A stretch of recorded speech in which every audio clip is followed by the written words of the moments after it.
Hello friends, स्वागत है आपका अपने चैनल एडू एक्सपर्ट्स पर। और मैं हूं आपका दोस्त और होस्ट अनिल। और आज आपके सामने लेके आया हूं एपिसोड 5 सवाल जवाब। और आज हमारे साथ एक बहुत ही स्पेशल गेस्ट हैं, हमारे प्रिंसिपल सर प्रिंसिपल रसिक गुप्ता जी। और एक बहुत ही बेहतरीन लीडर हैं जिन्होंने बहुत सारे एग्जाम्पल सेट किए हैं गुड लीडरशिप के।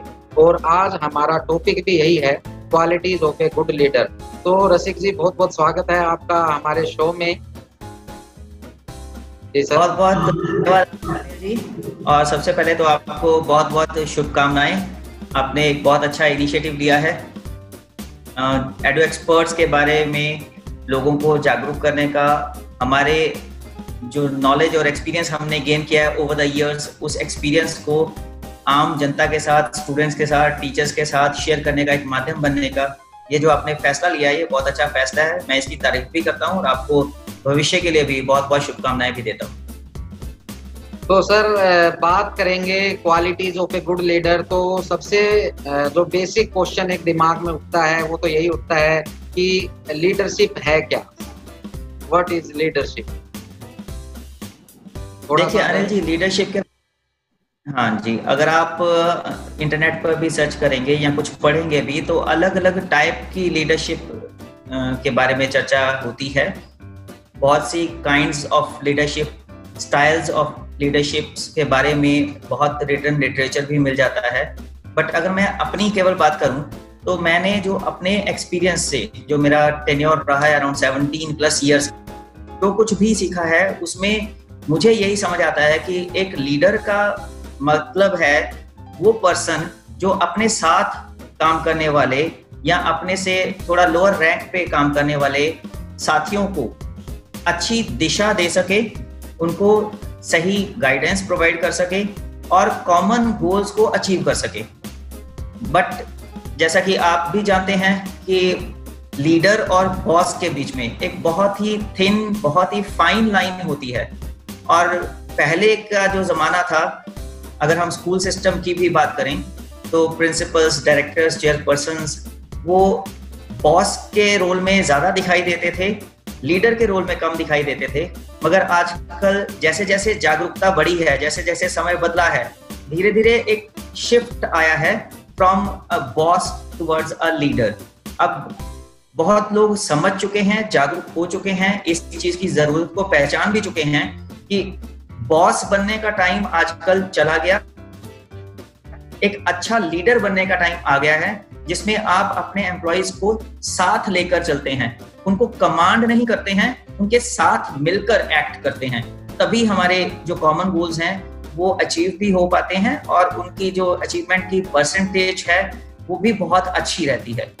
तो मेरे हिसाब से तो एक लीडर वो है जो अपने सभी एम्प्लॉइज को, अपने सभी साथियों को ये कभी महसूस ही ना होने दे कि वो उनका बॉस है, वो उनका एक फैमिली मेंबर ही बनकर रहे, एक फ्रेंड, फिलोसोफर और गाइड। जैसा हम टीचर से एक्सपेक्ट करते हैं बच्चों के लिए टीचर एक फ्रेंड, फिलोसोफर और गाइड रहे, वैसे ही एक जो लीडर है वो भी अपने साथियों के लिए, अपने एम्प्लॉइज के लिए एक फ्रेंड, फिलोसोफर और गाइड ही होना चाहिए।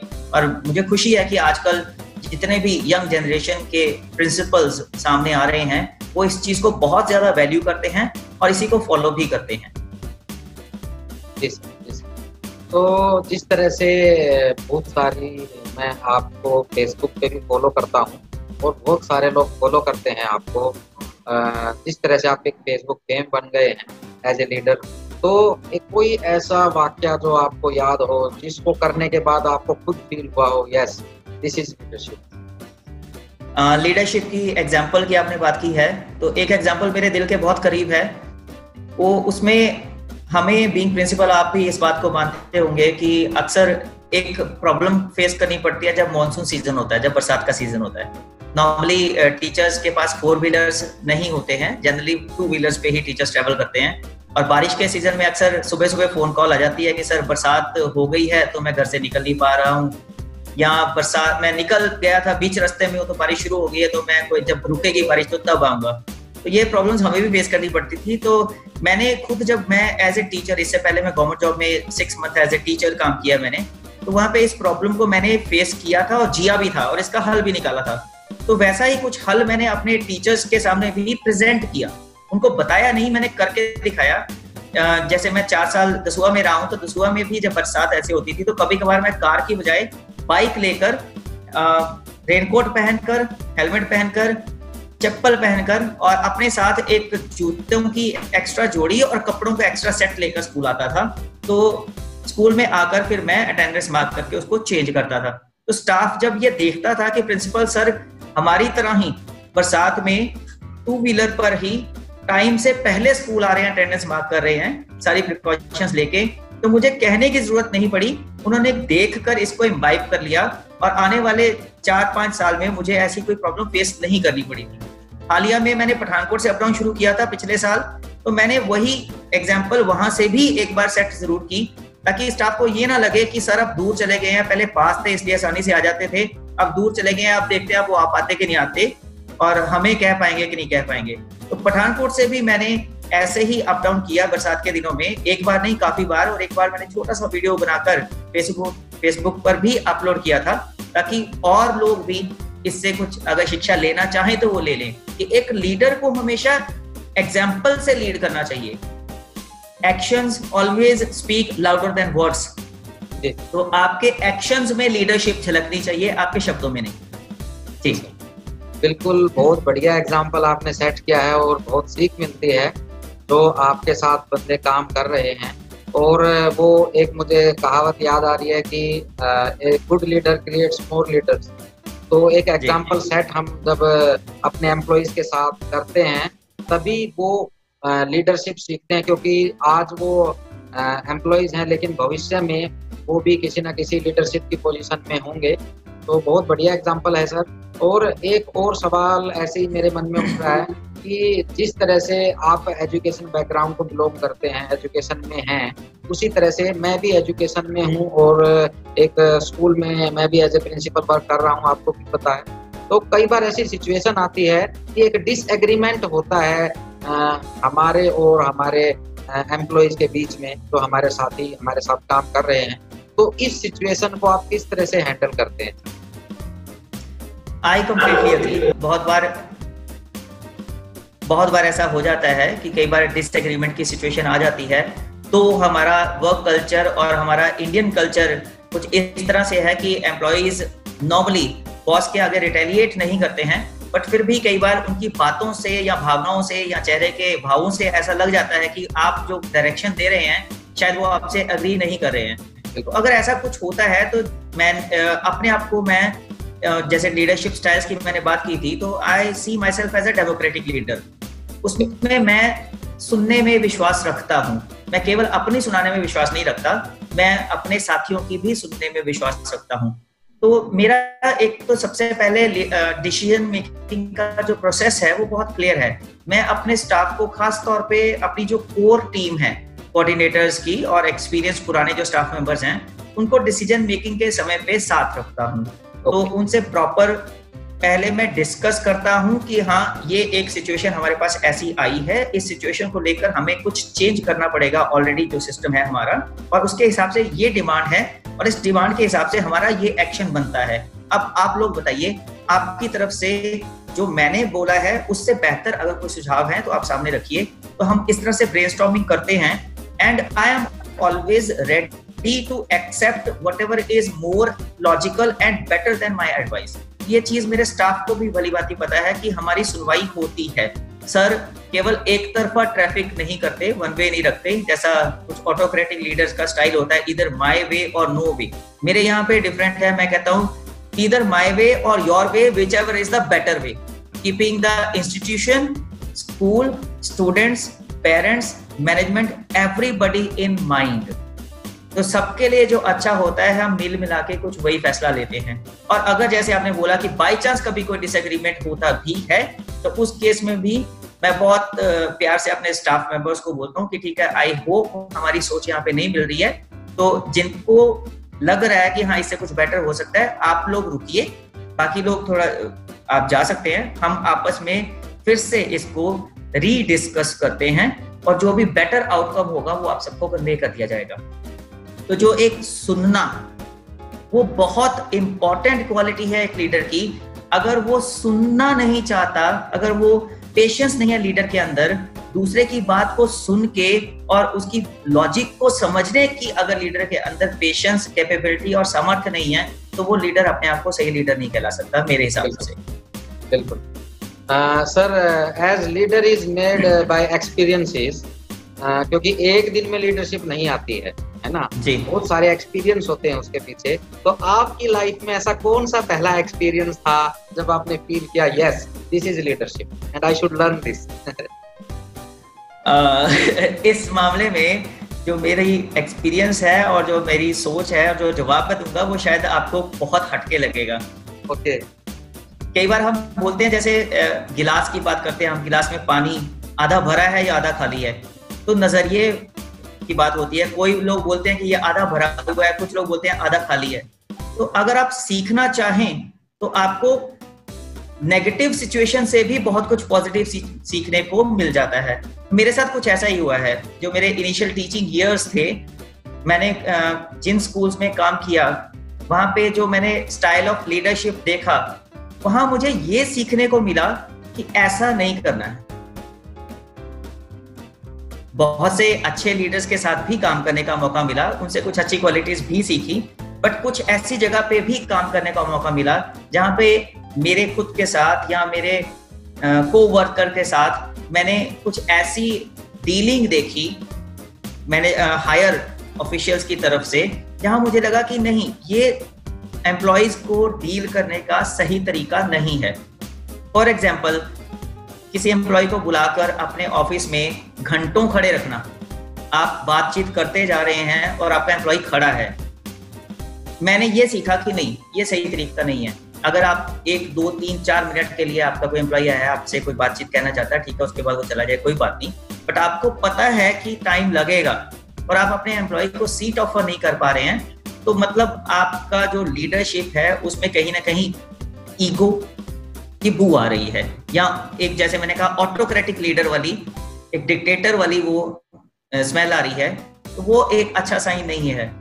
ऐसे ही बहुत सारी ऐसी बातें थी छोटी मोटी, जहां मुझे लगा कि नहीं, जो टीम मेंबर है वो ह्यूमिलिएटेड फील कर रहे हैं या उनका मोराल लो हो रहा है। तो वो सारी बातें, नेगेटिव बातें, मैं नोट करता गया अपने टीचिंग करियर के दौरान, और मन में एक निश्चय कर लिया कि जब भी मैं कभी सामने वाली कुर्सी पे बैठूंगा, तो ये जो जो बुराइयां मुझे दिख रही हैं अपने लीडर्स के अंदर, वो बुराइयां मैं अपने अंदर कभी भी नहीं आने दूंगा। तो उन सब चीजों को मैंने अपने से दूर ही रखा हुआ है। उसका नतीजा ये है कि मेरा स्टाफ मेरे परिवार की तरह से है, चाहे वो टीचिंग स्टाफ है या ग्रेड 4 स्टाफ है। उन सबको पता है कि दर्शन एकेडमी सर के लिए परिवार है, हम सभी परिवार के सदस्य हैं। उनको ड्यू रिस्पेक्ट एंड रिगार्ड मिलता है और वो एज ए फैमिली मेंबर ही खुल के अपने विचार मेरे सामने व्यक्त करते हैं। किसी को कोई प्रॉब्लम होती है, इश्यूज होता है, मेरे दरवाजे हर वक्त खुले होते हैं, फोन हर वक्त अवेलेबल होता है। कभी कोई ऐसा दिन नहीं आया आज तक जब मेरा स्टाफ मुसीबत में हो और उन्होंने मुझे अप्रोच करना चाहा हो और वह न कर पाए हो। तो इन्हीं सब चीजों ने मुझे एक ऐसा मुकाम हासिल करवाया है आज, जहां पे प्यार ही प्यार है, मेरे दिल में मेरे स्टाफ के लिए और मेरे स्टाफ के दिल में मेरे लिए। जी सर, मोटिवेशन एक ऐसी चीज है जो आदमी को कहां से कहां पहुंचा देती है, राइट? तो बीइंग ए लीडर, मोटिवेशन का किस तरह से हम यूज करते हैं, या कौन सी ऐसे फैक्टर्स हैं जो हमें मोटिवेट करते हैं, और कौन सी ऐसी चीजें हैं जो हम यूज करते हैं बीइंग ए लीडर अपनी टीम को मोटिवेट करने के लिए? तो आपके पास भी एक बहुत बड़ी टीम है, तो आप कौन कौन से तरीके यूज करते हैं अपनी टीम को मोटिवेट करने के लिए? आज इसका खुलासा हो जाए सब। अनिल जी, एक चीज तो फैक्ट है कि एक लीडर केवल तभी तक रिस्पेक्ट अर्न कर सकता है टीम मेंबर्स की जब तक वो अपने आप को अपग्रेड करता रहे, अपनी नॉलेज को अपग्रेड करता रहे, अपनी स्किल्स को अपग्रेड करता रहे। अगर आपकी नॉलेज, आपकी स्किल्स लगातार अपग्रेड हो रही हैं और उसका प्रदर्शन भी हो रहा है स्टाफ के सामने, सपोज कोई समस्या ऐसी है जो स्टाफ मेंबर्स लेके आ रहे हैं और आप उसका सॉल्यूशन तुरंत दे देते हैं, तो वो एक ऑटोमेटिकली रिस्पेक्ट क्रिएट करता है स्टाफ के माइंड में कि हाँ, सर को पता है कि इस सिचुएशन को कैसे हैंडल करना है। जैसे हम टीचर्स को कई बार बोलते हैं कि क्लास में कोई बच्चा प्रॉब्लम रेज करते और सपोज आपके पास वो सोल्यूशन उसका उस टाइम पे नहीं है, तो आप ये मत कहिए, बच्चे को डांटिए मत, उसको डिस्करेज मत कीजिए, उसको ये बोलिए कि कोई बात नहीं बेटा, at present I don't have the solution to this problem, I will definitely provide it to you tomorrow. तो या तो टीचर के पास वो सॉल्यूशन पहले से हो, तब बच्चे की नजरों में रिस्पेक्ट बनेगी, या फिर वो एक्सेप्ट कर ले कि मेरे पास अभी नहीं है, मैं सॉल्यूशन लेकर तुम्हें कल जरूर दूंगा, और अगले दिन उसको वो सॉल्यूशन जरूर दे, तब भी रिस्पेक्ट बनती है। तो सबसे इंपॉर्टेंट है लीडर को अपने आप को कॉन्स्टेंटली ग्रूम करते रहना, अपग्रेड करते रहना और वक्त के साथ साथ चलते रहना, और यही चीज उसको अपने स्टाफ में भी ट्रांसपायर करनी होती है। जब स्टाफ ये चीज देखता है कि सर या मैम बहुत अप टू डेट रहते हैं, उन्हें हर चीज की नॉलेज रहती है, तो स्टाफ भी अपने आप को अपडेट करने की कोशिश करता है। और अगर नहीं करता है तो लीडर का बहुत इंपॉर्टेंट फर्ज है कि वो स्टाफ को ये रियलाइज करवाए कि आपको इस टाइम पे इस चीज में अपने आप को अपग्रेड करना है। उसके लिए फीडबैक बहुत जरूरी चीज है, ऑब्जर्वेशंस एंड फीडबैक। एक लीडर की आंख और कान और माइंड, ये तीनों चीजें हर वक्त खुली होनी चाहिए। उनका स्टाफ क्या कर रहा है और कैसे कर रहा है, उनकी ऑब्जर्वेशन और एनालिसिस बहुत जरूरी है, और based upon this observation and analysis अपने स्टाफ को लगातार एक अच्छा फीडबैक देते रहना, जिससे उनके अंदर रिक्वायर्ड जो इम्प्रूवमेंट है, जो सुधार है, वो होता रहे। तो आई होप इससे बेटर मोटिवेशन और कोई नहीं हो सकती। एक दूसरी चीज जो है स्टाफ, मैं अपने स्टाफ से अक्सर बोलता हूं कि a chain is as strong as the weakest link. तो हर स्टाफ एक चेन की तरह से है, एक कड़ी की तरह से है, हम सब कड़ियां हैं, मिलकर चेन बनी है। कोई ना कोई वीक लिंक जरूर होता है, उस वीक लिंक को आइडेंटिफाई करना और उस वीक लिंक को इंप्रूव करना, ये एक लीडर की क्वालिटी है। और उस चीज को अपने स्टाफ को भी समझा पाना, उनको साथ में लेकर चलना कि हमारे बीच में एक वीक लिंक है, ये हमें पता है, पर लीडर का काम ये नहीं है कि उस वीक लिंक को निकाल कर बाहर फेंके। लीडर का काम है कि अगर उस कड़ी को हमने अपनी चेन में जोड़ ही लिया है, तो हर प्रयास करे अपने स्टाफ को साथ में लेकर कि उस कमजोर कड़ी को हम लोग स्ट्रेंथ दें, ताकि हमारी चेन की ओवरऑल स्ट्रेंथ जो है वो बढ़ सके। और इस चीज में मैं पिछले काफी समय से एज ए प्रिंसिपल कामयाब रहा हूं। मेरा स्टाफ, जैसे मैंने पहले भी कहा, कि एक परिवार की तरह से मिलकर रहता है। तो हम लोग में जब कोई ऐसे प्रॉब्लम्स आती हैं, कुछ इश्यूज आते हैं जो किसी पर्टिकुलर स्टाफ मेंबर को फेस करनी पड़ते हैं, तो हम मोराल बूस्ट करते हैं उनका, उनकी प्रॉब्लम्स को सुनते हैं, समझते हैं, सॉल्यूशंस देते हैं, जिससे वो उन प्रॉब्लम से बाहर आते हैं और फिर एक ताल के साथ, एक स्पीड के साथ हम लोग मिलकर आगे बढ़ जाते हैं। रसिक जी, कई बार ऐसी सिचुएशन आती है, कई पेरेंट बहुत ज्यादा वायलेंट होके आते हैं, उनकी बहुत ज्यादा शिकायतें रहती हैं, और कई बार हमने देखा है कि स्कूल में स्कूल मैनेजमेंट है या कहीं प्रिंसिपल है, तो वो सीधा स्टाफ को पेरेंट्स के आमने सामने कर देता है, और कई बार एक लड़ाई जैसी सिचुएशन भी पैदा हो जाती है। तो अगर आपके सामने ऐसी सिचुएशन आती है जहाँ पेरेंट्स बहुत ज्यादा वायलेंट है, तो किस तरह से आप भूमिका अदा करते हैं एक अच्छे लीडर की तरह, और इस सिचुएशन को किस तरह से आप हैंडल करते हैं? ये चीज जैसे मैंने आपको पहले भी बोला,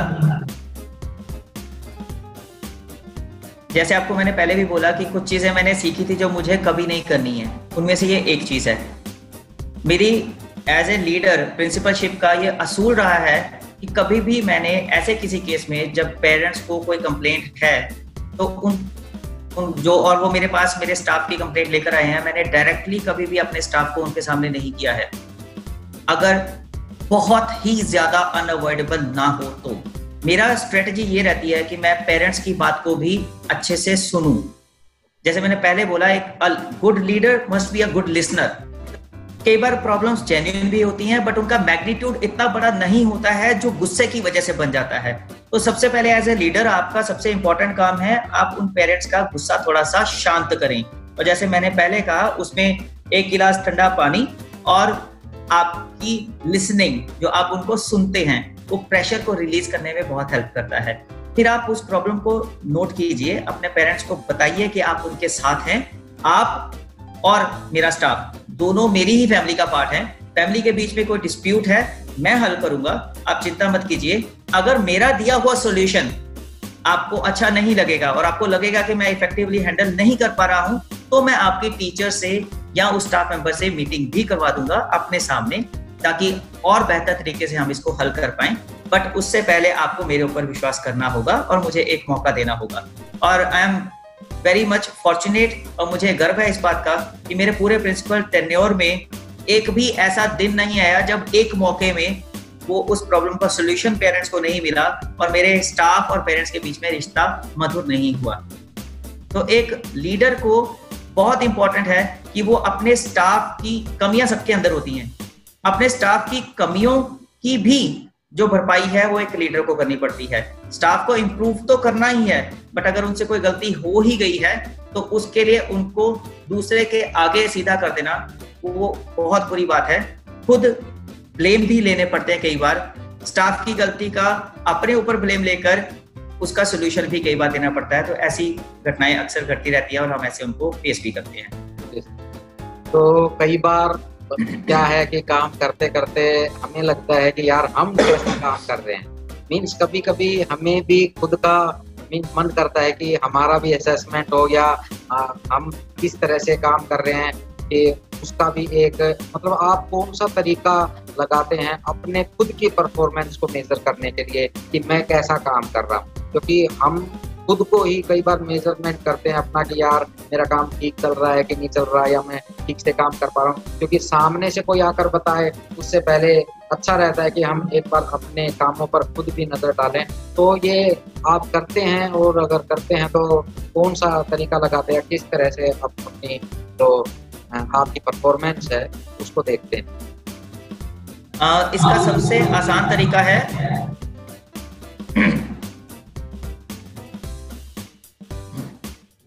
इसका सबसे आसान तरीका है अपनी परफॉर्मेंस के बारे में पहले तो जानकारी होना। आज की डेट में आपकी अपनी परफॉर्मेंस क्या है उसके बारे में आपको पहले जानकारी होना चाहिए। फिर उस परफॉर्मेंस का कंपैरिजन आने वाले दिनों में जो आपकी परफॉर्मेंस होगी आपको उसके साथ करना है। तो इसके लिए आपके पास कॉन्क्रीट डाटा होना चाहिए। फॉर एग्जाम्पल, जब मैंने दर्शन अकेडमी ज्वाइन किया था एज ए प्रिंसिपल, तो मेरे से पहले काफी प्रिंसिपल्स होकर गए थे यहाँ पे। तो मैंने एनालाइज किया, सिचुएशन को समझने की कोशिश की कि क्या इश्यूज हैं जिन वजह से यहाँ पे प्रिंसिपल्स लगातार बदलते रहे हैं। उसके लिए जो स्टेक होल्डर्स थे उनसे बेहतर फीडबैक आपको कोई नहीं दे सकता। आपको फीडबैक आपके पास होना चाहिए। तो मैंने अपने स्टाफ से भी फीडबैक लिया और जो कुछ पुराने पेरेंट्स थे जो बहुत सालों से हमारे साथ जुड़े थे उनसे भी फीडबैक लिया, और फिर अपने पास नोट डाउन किया कि क्या क्या प्रॉब्लम्स ये लोग फेस कर रहे हैं जो पिछले प्रिंसिपल्स जिनका सॉल्यूशंस नहीं दे पाए। और उन प्रॉब्लम्स का मैंने सॉल्यूशन देने की कोशिश की अपने सभी पेरेंट्स को भी और स्टाफ मेंबर्स को भी। तो जैसे जैसे एक एक करके मैं प्रॉब्लम्स के सॉल्यूशंस देता गया, वो प्रॉब्लम्स धीरे धीरे खत्म होती गई और परफॉर्मेंस अपने आप इंप्रूव होती गई। और जो नया फ्रेश फीडबैक आता जा रहा था वो बताता जा रहा था कि हाँ जी, आप पहले से बहुत बेहतर कर रहे हैं। तो अपनी परफॉर्मेंस की सही से जानकारी होना और उसका प्रेजेंट फीडबैक दूसरों से लेना, अपने स्टेक होल्डर से लेना। उसमें आप अपने स्टाफ की भी हेल्प ले सकते हैं, आप अपने स्कूल के पेरेंट्स की भी हेल्प ले सकते हैं, इवन आप मैनेजमेंट मेंबर्स की भी हेल्प ले सकते हैं। सपोज हायरार्की में आपके ऊपर कोई, जैसे हमारे यहाँ पे एजुकेशन ऑफिसर्स होते हैं, एडमिनिस्ट्रेटर्स होते हैं, ऐसे कुछ लोग भी हैं, तो आप उनसे भी ऑनेस्ट फीडबैक ले सकते हैं कि सर आज की डेट में जो कामकाज मैं कर रहा हूँ उसका आप प्लीज मुझे कुछ फीडबैक प्रोवाइड कीजिए, ताकि आज से हफ्ता, 10 दिन, महीना, 2 महीने बाद इस फीडबैक में जो जो कमियां नजर आ रही हैं, जब मैं उनको दूर कर लूं और फिर से आपसे फीडबैक मांगूं, तो मुझे पता चले कि मैं अपने मकसद में कामयाब हुआ हूं कि नहीं हुआ हूं। इसी एक छोटी सी एग्जांपल मैं आपको देता हूं। जैसे मैंने बोला कि पेरेंट्स को कुछ इश्यूज होते थे, तो मैंने अपने यहाँ पे जो पेरेंट टीचर मीटिंग रखी उसमें एक फॉर्मेट डेवलप कर दिया जिसमें पेरेंट्स मुझे फीडबैक देते हैं हर पेरेंट टीचर मीटिंग पे। उसमें उनको एक कॉलम मिलता है काफी बड़ा, जिसमें वो अपनी मर्जी से और अपनी चॉइस की भाषा में जो भी लिखना चाहते हैं, चाहे वो प्रॉब्लम है, चाहे कंप्लेंट है, चाहे कॉम्प्लीमेंट है, चाहे सजेशन है, वो उसको लिख देते हैं। और वो फाइनली सभी क्लासेस का रिकॉर्ड मेरे पास पहुंचता है। मैं उसका इन डेप्थ एनालिसिस करता हूँ, और देखता हूँ कि कहीं पे कोई अगर प्रॉब्लम है या कंप्लेंट है, उनको रेड मार्क कर देता हूँ। कोई कॉम्प्लीमेंट्स हैं या कोई कांग्रेचुलेशंस वाले कुछ मैसेजेस हैं, गुड, वेरी गुड है, उनको ग्रीन से मार्क करता हूँ। तो शुरू में रेड मार्क्स बहुत ज्यादा होते थे जब मैं नया ज्वाइन किया था। तो हर पीटीएम पे जब मैंने फीडबैक लेना शुरू किया और पिछले वाले रेड मार्क्स पे एक्ट करना शुरू किया, उन प्रॉब्लम के सॉल्यूशन देने शुरू किए, मैं पर्सनली खुद पेरेंट्स को कॉल करके चेक करता हूँ कि आपने पीटीएम वाले दिन ये प्रॉब्लम आपने बताई थी, उसका सॉल्यूशन हो गया कि नहीं हो गया। तो वो हाँ करते हैं और अगली बार जब पीटीएम पे आते हैं, वही पेरेंट्स जब बोलते हैं very good, well done, problem solve, तो मेरे पास वो फीडबैक पहुंचता है तो खुशी बहुत होती है। आज की डेट में मुझे वो रेड मार्क्स ढूंढने से नहीं मिलते। मेरी 5 साल की अचीवमेंट यही है। तो अपने आप को एनालाइज करने का सबसे बेस्ट तरीका ही यही है कि आपको अपनी प्रेजेंट परफॉर्मेंसेस पता हो, उसके बेसिस पे आप एक फीडबैक डेवलप कर लीजिए और फीडबैक के बेसिस पे जो जो कमियां हैं उनको सुधारते चलिए और फिर फीडबैक लेते चलिए, तो आप अपने आप को इम्प्रूव करते चलेंगे। आपने वो कहावत सुनी होगी, निंदक नियरे राखिए आंगन कुटी छवाए, बिन पानी साबुन बिना निर्मल करे सुभाए।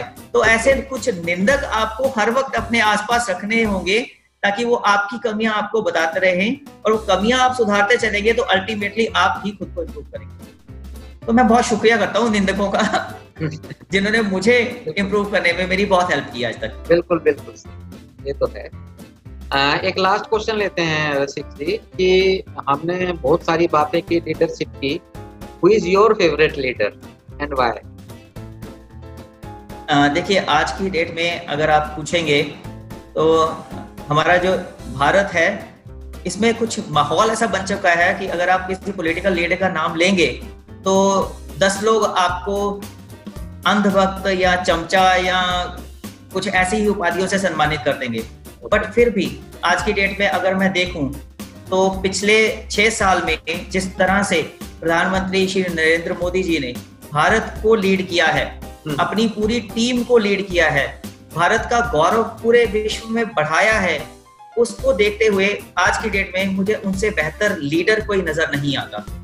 आज दुनिया का जब हर देश इवन कोविड की महामारी से भी बहुत ज्यादा त्रस्त है, स्ट्रगल कर रहा है, मौत का आंकड़ा बहुत ज्यादा है, बीमार का आंकड़ा बहुत ज्यादा है, रिकवरी रेट बहुत कम है, ऐसे हालात में, ऐसी टफ सिचुएशन में भी भारत जैसे देश में जहां 135 करोड़ की जनसंख्या है, उनको एक सूत्र में बांध के रख पाना, उनको अपनी बात मनवा पाना बिना किसी खास सख्ती के और मृत्यु दर को बहुत ज्यादा मिनिमाइज करना और रिकवरी रेट को बहुत ज्यादा इंक्रीज करना।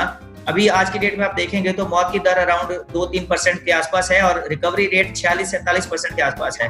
तो ये ऐसी बड़ी अचीवमेंट है जो अपने आप में उनको एक सर्वमान्य और सर्वोच्च लीडर के रूप में स्थापित करती है।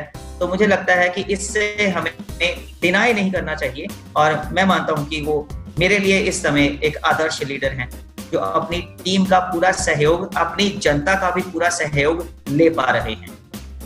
तो बहुत बढ़िया रसिक जी। तो जाते जाते एक बार हमारे दर्शकों को भी आप बोल दीजिए कि जो भी इस वीडियो को देख रहा है जरूर हमारे चैनल को सब्सक्राइब करे ताकि और इसी तरह से इंस्पायरिंग और मोटिवेशनल वीडियो हम उनके लिए लेके आते रहें और वो भी उनकी जानकारी सबसे पहले को मिलती रहे। वो तभी हो पाएगा जब वो चैनल को सब्सक्राइब कर देंगे और नोटिफिकेशन बेल को भी दबाएंगे।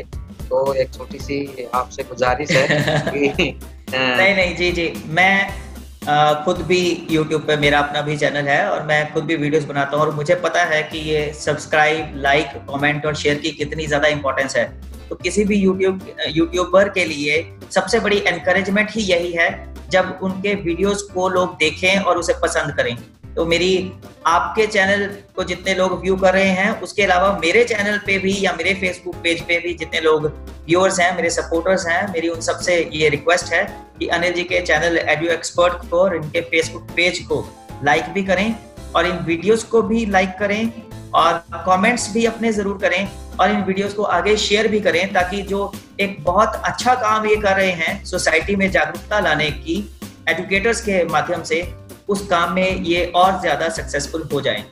तो मेरी ये रिक्वेस्ट है कि आप सभी ज्यादा से ज्यादा सपोर्ट करें हमारे edu expert entrepreneur Anil ji को।